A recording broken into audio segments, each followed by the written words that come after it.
A particle starts moving rectilinearly at time t equal to 0 such that its velocity v changes with time t accordingly to the equation v equal to t square minus t, where t is in seconds and v is in meter per second.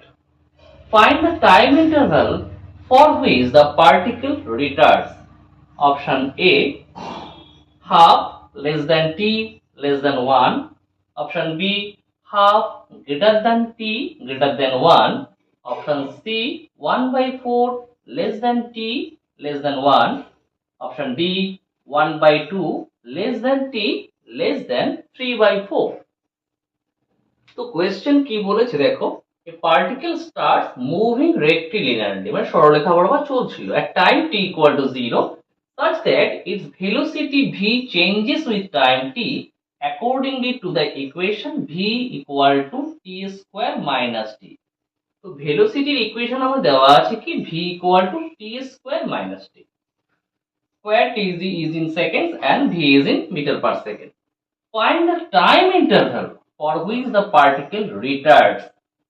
Particle retards করবে মানে retards কখন হয়, যখন velocity আর acceleration opposite ডিরেকশনে থাকে তখনই কিন্তু particle রিটার্ডস হয়। তার মানে দেখো ভেলোসিটি আর অ্যাক্সেলারেশন অপোজিট ডিরেকশনে হতে হবে। তো ভেলোসিটির ইকুয়েশন কি আছে, v ইকুয়াল টু আমার টি স্কোয়ার মাইনাস টি। তো এখান থেকে যদি আমি অ্যাক্সেলারেশন বার করতে চাই তো কি করব, v এর ডেরিভেটিভ করব উইথ রেসপেক্ট টু টি।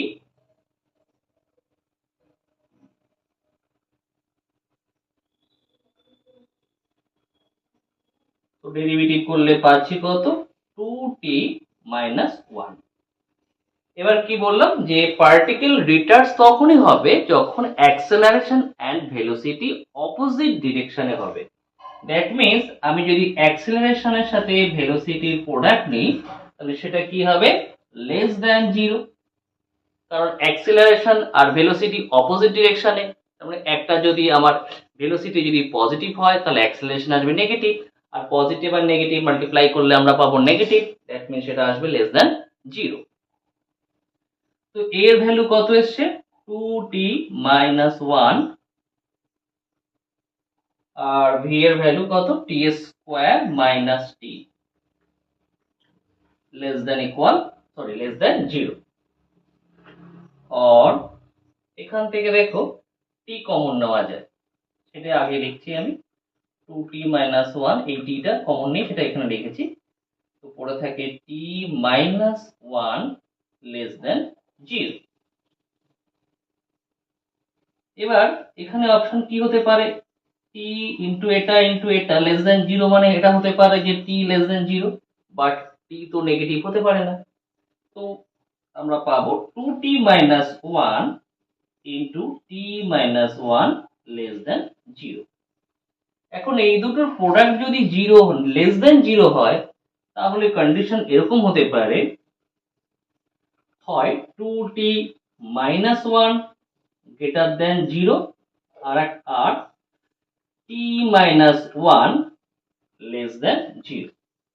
মানে দুটোর প্রোডাক্ট যখন লেস দ্যান 0 হবে তার মানে একটা অবশ্যই গ্রেটার দ্যান 0 আর একটা লেস দ্যান 0 হতে হবে, কারণ দুটোই কিন্তু প্রোডাক্ট। আমরা এই যে দুটোর প্রোডাক্ট লেস দ্যান 0 মানে কখনোই ভাববো না যে দুটোই লেস দ্যান 0 হবে। দুটোই যদি লেস দ্যান 0 হয় মানে ভাবো এটাও নেগেটিভ তাহলে এটাও নেগেটিভ, তো নেগেটিভ নেগেটিভ করলে কি হবে, পজিটিভ, তো সেটা তো গ্রেটার দ্যান 0 হয়ে যাবে। তো তার জন্য দুটোর প্রোডাক্ট যদি লেস দ্যান 0 হয় তাহলে একটা গ্রেটার দ্যান 0 হবে আর একটা লেস দ্যান 0 হবে। তাহলে সেই কন্ডিশন থেকে ভাবো, তাহলে আমরা এখানে কি পাবো, 2t greater than 1 or t greater than half, আর এখান থেকে পাচ্ছি t লেস দেন 1। তাহলে t এর ভ্যালু কত হতে হবে, হাফ এর বেশি 1 এর কম। আচ্ছা, এটা একটা অপশন থাকছে।